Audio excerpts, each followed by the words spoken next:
Panginoon, ialis mo po ako sa problemado kong sitwasyon ngayon. Panginoon, salamat sa biyaya mo palagi.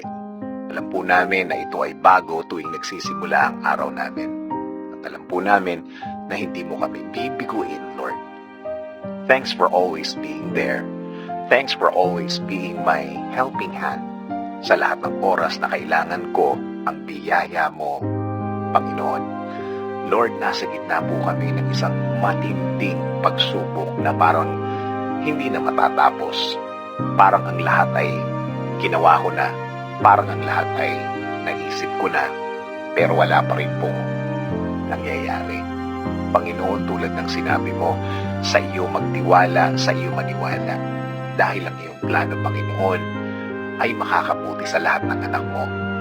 At sa akin, Panginoon, simula ngayon, Lord, I will trust you. I will believe in you na lahat ng ito'y lilipas. Ang lahat ng problema ko ay masasagot mo, Panginoon. Hindi na po ako mag-aalala.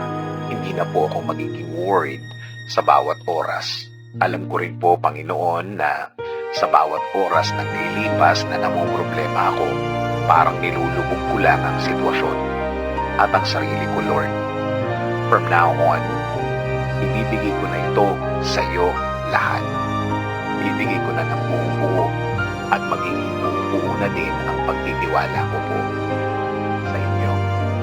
Alam ko po na magiging iba ang kinalalagyan ko dahil sa gagawin kong ito, na para bang ibinigay na ng anak ang lahat sa kanyang ama, na ang lahat ng nararamdaman ko ay mapapalitan na ng saya sa loob ng aking pagkatao.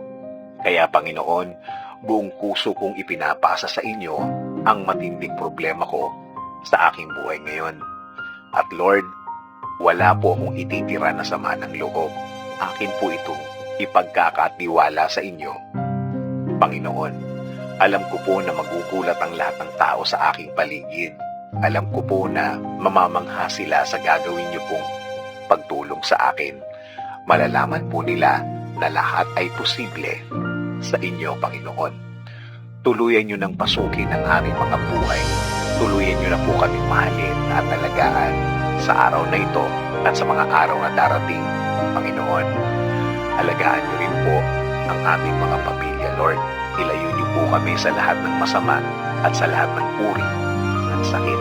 I-bless niyo rin po ng tuloy-tuloy ang aming bayan, Panginoon. Tuluyan niyo po itong pagalingin at ilayo sa mga problema. This is our prayer. In Jesus' name,